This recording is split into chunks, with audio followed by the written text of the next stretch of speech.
ಮೊದಲನೇದಾಗಿ ಎಲ್ಲ ಮಾಧ್ಯಮ ಮಿತ್ರರಿಗೆ ಮತ್ತು ಮಾಧ್ಯಮ ಹಿರಿಯರಿಗೆ ನನ್ನ ನಮಸ್ಕಾರ. ಬ್ಲಿಂಕ್ ಸಿನಿಮಾ 25 ದಿನ ಪೂರೈಸಿದೆ. ಬಹಳ ಖುಷಿ ಆಗುತ್ತೆ. ಬ್ಯಾಕ್ ಟು ಬ್ಯಾಕ್ 2 ಸಿನಿಮಾಗಳು 25 ದಿನ ಒಂದು ಹಾದಿಯನ್ನು ಮುಟ್ಟಿದಾಗ ಕಲಾವಿದರಿಗೆ ಮತ್ತು ಆ ತಂಡಕ್ಕೆ ಎಲ್ರಿಗೂ ಒಂದು ತುಂಬ ದೊಡ್ಡ ವಿಚಾರ ಅದು. ಇವತ್ತಿನ ದಿನದಲ್ಲಿ 25 ದಿನ ಅನ್ನೋದು. ಆ್ಯಂಡ್ ಇದು ಸಾಧ್ಯ ಆಗಿದ್ದು ನಾನು ಕಂಪ್ಲೀಟ್ ಕ್ರೆಡಿಟ್ನ ಜನರಿಗೆ ಕೊಡ್ತೀನಿ. ಯಾಕಂದರೆ ಎಂಡ್ ಸ್ಕ್ರೀನಿಂದ ಶುರು ಮಾಡಿದಂಥ ಸಿನಿಮಾನ, ಅದೇ ಅವ್ರು ಹೇಳಿದಾಗೆ 3,000 ಜನ ನೋಡಿದ್ರೆ ಸಾಕು ಅನ್ನುವ ಸಿನಿಮಾನ ಮೊದಲನೇದಾಗಿ ನೀವು ವಿಮರ್ಶೆ ಮಾಡ್ತೀರಾ, ರಿವ್ಯೂಸ್ಗಳನ್ನ ಆಚೆ ಬಿಡ್ತೀರಾ. ಅದಾದಮೇಲೆ ಅದನ್ನು ನೋಡಿಕೊಂಡು ಒಂದಿಷ್ಟು ಜನ ಥಿಯೇಟ್ರಿಗೆ ಬರ್ತಾರೆ, ಸಿನಿಮಾನ ನೋಡೋಕೆ ಶುರು ಮಾಡ್ತಾರೆ. ಆ್ಯಂಡ್ ಸಿನಿಮಾ ನೋಡಿದವರು ವೈಯಕ್ತಿಕವಾಗಿ ಸಿನಿಮಾ ಬಗ್ಗೆ ಬರೆದು ಹಾಕಿದ್ರು. ಸಿನಿಮಾದ ನನಗೆ ಸುಮಾರು ಜನ ಹೇಳಿದ್ದಾರೆ, ಲಿಟ್ರಲಿ ಒಂದು ಸಿನಿಮಾಗೆ ನಾವು ಪುಷ್ ಮಾಡ್ತೀವಿ. ಯಾವುದಾದ್ರೂ ಒಂದು ಒಳ್ಳೆ ಸಿನಿಮಾ ನೋಡ್ಕೊಂಡು ಬಂದಾಗ ನಾವು ಏನು ಮಾಡ್ತೀವಿ, ಹೇಳ್ತೀವಿ ಹೋಗಿ ಇನ್ನು ಆ ಸಿನಿಮಾ ನೋಡಿಲ್ವಾ, ಆ ಸಿನಿಮಾ ನೋಡಿಲ್ವಾ ನೀನು ಅಂತ ಒಂದು ಗೊತ್ತಿಲ್ಲದೆ ವರ್ಡ್ ಆಫ್ ಮೌತ್ ಸ್ಪ್ರೆಡ್ ಆಗ್ತಾ ಹೋಗುತ್ತೆ. ಆ್ಯಂಡ್ ಆ ಸಿನಿಮಾ ನಮಗೆ ಸಿಕ್ತು. ಸಾಕಷ್ಟು ವರ್ಷಗಳಾದ್ಮೇಲೆ ಕನ್ನಡ ಸಿನಿಮಾಗೆ ಅದಾಗಿತ್ತು ಅಂತ ಅನ್ಸುತ್ತೆ. ಬೇರೆ ಭಾಷೆಯ ಸಿನಿಮಾಗಳಿಗೆ ಅದಾಗ್ತಾ ಇತ್ತು, ಆ ಸಿನಿಮಾ ನೋಡಿಲ್ವಾ, ಈ ಸಿನಿಮಾ ನೋಡಿಲ್ವಾ ಅಂತ. ಬಟ್ ಬ್ಲಿಂಕ್ಗೆ ಅದು ಬಹಳ ಹೆಲ್ಪ್ ಆಯಿತು, ವರ್ಡ್ ಆಫ್ ಮೌತ್ ಬಹಳ ಹೆಲ್ಪ್ ಆಯಿತು. ಆ್ಯಂಡ್ ಈ 25 ದಿನ ನಮ್ಮ ಜೊತೆ ನಿಂತಂಥ ಪ್ರತಿಯೊಬ್ಬ ಮಾಧ್ಯಮ ಮಿತ್ರರಿಗೂ ಮತ್ತು ಜನರಿಗೂ ಮತ್ತೊಮ್ಮೆ ನನ್ನ ತಂಡದ ಕಡೆಯಿಂದ ತುಂಬಿರುತ್ತೆ ಧನ್ಯವಾದಗಳು.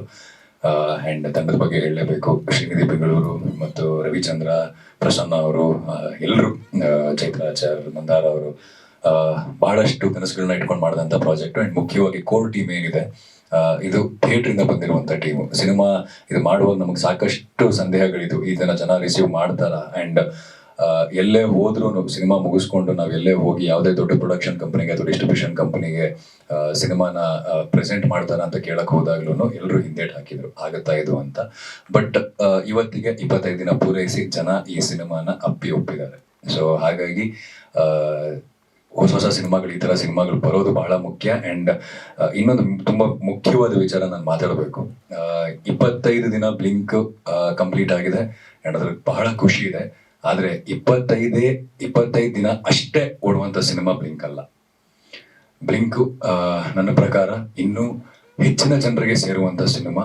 ಆ್ಯಂಡ್ ಮುಂದಿನ ದಿನಗಳಲ್ಲಿ ಐ ಆಮ್ ವೆರಿ ಶೋರ್ ಯಾವುದೇ ಒಂದು ಸೈನ್ಸ್ ಫಿಕ್ಷನ್ ಸಿನಿಮಾ ಆಗಬೇಕು ಅಂದರೆ ಇದೊಂದು ಮಾದರಿ ಆಗುತ್ತೆ ಆ ಸಿನಿಮಾಗೆ. ಆ್ಯಂಡ್ ಈ ಸಿನಿಮಾ ಮುಂದೆ ಹೋಗ್ತಾ ಈ ಸಿನಿಮಾನ ಮತ್ತೆ ಹಿಂದೆ ಬಂದು ನೋಡ್ತಾರೆ ಅನ್ನೋ ಒಂದು ಭರವಸೆ ನನಗಿದೆ. ಆ್ಯಂಡ್ ಇದಿನ್ನೂ ಹೆಚ್ಚಿನ ಜನರಿಗೆ ರೀಚ್ ಆಗಿಲ್ಲ, ಇನ್ನೂ ರೀಚ್ ಆಗಬೇಕು. ಆ್ಯಂಡ್ ಈ ವಿಷಯ ನಾನು ಎಲ್ಲಿ ಹೇಳಬೇಕು, ಹೇಗೆ ಹೇಳಬೇಕು ನನಗೆ ಗೊತ್ತಿಲ್ಲ. ಹಾಗಾಗಿ ಇವತ್ತು ಮಾಧ್ಯಮ ಮಿತ್ರರು ಎಲ್ಲರೂ ಸಿಕ್ಕಿದ್ದೀರಾ. ಸೊ ನಿಮ್ಮ ಮುಂದೆನೇ ವ್ಯಕ್ತಪಡಿಸ್ತಾ ಇದ್ದೀನಿ. ಆಗಲೇ ಹೇಳಿದ್ರು 23 ಸಿನಿಮಾ ಅಂತ. ಸೊ ಬೇರೆ ಭಾಷೆ ಬಿಟ್ಬಿಟ್ರೆ ನಮ್ಮದೇ ಒಂದು 10, 12, 13, 15 ಸಿನಿಮಾಗಳು ವಾರದಲ್ಲಿ ರಿಲೀಸ್ ಆಗುತ್ತೆ. ಒಳ್ಳೆ ಕಂಟೆಂಟ್ ಸಿನಿಮಾ ಬೇಕು, ಬೇರೆ ಥರದ ಸಿನಿಮಾ ಬೇಕು ಅಂತ ಹೇಳ್ತೀವಿ. ಬಟ್ ಆ ಸಿನಿಮಾನ ತೋರಿಸೋದಕ್ಕೆ ಸ್ಪೇಸೇ ಇಲ್ಲ ನಮ್ಮಲ್ಲಿ. ಆ ಸ್ಪೇಸೇ ಕೊಡ್ತಾ ಇಲ್ಲ ಯಾರನ್ನು. ಸೊ ಒಂದು ವಾರನೂ ಸಿನಿಮಾ ನಿಲ್ತಾ ಇಲ್ಲ ಥಿಯೇಟ್ರಲ್ಲಿ. ಎಂಥ ಒಳ್ಳೆ ಸಿನಿಮಾ, ಎಂಥ ಒಳ್ಳೆ ರಿವ್ಯೂಸ್ ಬಂದ್ರು. ಆ್ಯಂಡ್ ಎಲ್ಲೋ ಒಂದು ಕಡೆ ಬೇರೆ ಕಡೆ ಕೆಲಸ ಮಾಡ್ತಾ ಇದ್ದೀನಿ, ಬೇರೆ ಚಿತ್ರರಂಗದಲ್ಲಿ ಕೆಲಸ ಮಾಡ್ತಾ ಇದ್ದೀನಿ. ಆ್ಯಂಡ್ ತುಂಬ ಹತ್ತಿರದಿಂದ ಸೂಕ್ಷ್ಮವಾಗಿ ನೋಡಿದಾಗ ಈ ಥರದ ಸಮಸ್ಯೆ ನಮ್ಮಲ್ಲೇ ಜಾಸ್ತಿ ಇರೋದು, ಹೆಚ್ಚಿನ ಸಿನಿಮಾಗಳು ರಿಲೀಸ್ ಆಗುವಂಥ ಸಮಸ್ಯೆ. ಸೊ ಇದಕ್ಕೆ ಏನಾದರೂ ಒಂದು ಅಂದರೆ ನೀವೇ ಮೋಸ್ಟ್ಲಿ ಮಾಧ್ಯಮದವರೇ ದೊಡ್ಡದಾಗಿ ಒಂದು ಧ್ವನಿ ಎತ್ತಿದ್ರೆ ಅದಕ್ಕೆ ಆಗಬೇಕಾದಂಥದ್ದು ಆಗುತ್ತೇನೋ. ಮುಂದಿನ ದಿನಗಳಲ್ಲಿ ಹೊಸ ಸಿನಿಮಾ ಮೇಕರ್ಸು, ಹೊಸ ನಿರ್ದೇಶಕರು, ಹೊಸ ನಟರು ಬೇರೆ ಥರದ ಸಿನಿಮಾ ಮಾಡೋದಕ್ಕೆ ಮುಂದೆ ಬರ್ತಾರೆ. ಆ್ಯಂಡ್ ಅದು ಬಂದಾಗ ಅದಕ್ಕೊಂದು ಕರೆಕ್ಟ್ ಸ್ಪೇಸ್ ಅಂತ ಆಯಿತು ಅಂತಂದರೆ ಪ್ರಾಬಬ್ಲಿ ಕಂಟೆಂಟ್ ಸಿನಿಮಾಗಳು ಇನ್ನೂ ಹೆಚ್ಚಾಗ್ತವೆ ಕನ್ನಡದಲ್ಲಿ. ಸೊ ನಿಮ್ಮ ಸಹಾಯ ಇವಾಗ ಬಹಳ ಮುಖ್ಯ. ಎಲ್ಲೋ ಒಂದು ಕಡೆ ನನಗೆ ನಿಜವಾಗ್ಲೂ 25 ದಿನ ಆಗಿದೆ ಅಂತ ಖುಷಿ ಆಗ್ತಿದ್ರೆ 25 ದಿನ ಅಷ್ಟೇನಾ ಅಂತಲೂ ಬೇಜಾರು ಆಗ್ತಾ ಇದೆ. ಸೊ ಹಾಗಾಗಿ ನಿಮ್ಮಲ್ಲೆಲ್ಲ ನಾನು ಕಳಕಳಿಯಾಗಿ ಈ ಒಂದು ವೇದಿಕೆ ಮುಖಾಂತರ ಕೇಳ್ಕೊಳ್ಳೋದು, ಇದ್ರ ಬಗ್ಗೆ ಒಂದು ಸ್ವಲ್ಪ ಬರೀರಿ, ಇದ್ರ ಬಗ್ಗೆ ಸ್ವಲ್ಪ ದೊಡ್ಡದಾಗಿ ಧ್ವನಿ ಎತ್ತಿ. ಸೊ ದಟ್ ಇದು ಅವ್ರಿಗೆ ರೀಚ್ ಆಗಿ ಇದ್ರ ಬಗ್ಗೆ ಏನಾದರೂ ಆದಷ್ಟು ಬೇಗ ಒಂದು ಪರಿಹಾರ ಹುಡುಕ್ಲಿ ಇದಕ್ಕೆ. ಸೊ ದಟ್ ಮುಂದಿನ ದಿನ ಬೇರೆ ಫಿಲ್ಮ್ ಮೇಕರ್ಸನ್ನು ಸಿನಿಮಾ ಮಾಡ್ಬೋದು, ಆ್ಯಂಡ್ ಸಿನಿಮಾ ಮಾಡೋದಕ್ಕೆ ಧೈರ್ಯ ಬರುತ್ತೆ. ಆ್ಯಂಡ್ ಎಲ್ಲ ನನ್ನ ಇಡೀ ತಂಡಕ್ಕೆ ಆ್ಯಂಡ್ ಎಲ್ಲ ಮಾಧ್ಯಮ ಮಿತ್ರರಿಗೆ ಮತ್ತೊಮ್ಮೆ ಮತ್ತು ಕನ್ನಡ ಜನತೆಗೆ 25 ದಿನ ನಮ್ಮ ಜೊತೆ ನಿಂತು ನಮ್ಮನ್ನ ಬೆಂತಟ್ಟಿ ನಮ್ಮ ಕೈ ಹಿಡಿದು ನಡೆಸ್ಕೊಂಡು ಹೋಗಿದ್ದಕ್ಕೆ ನಿಮ್ಮೆಲ್ಲರಿಗೂ ನನ್ನ ಹೃದಯಪೂರ್ವಕ ಧನ್ಯವಾದಗಳು. Very much.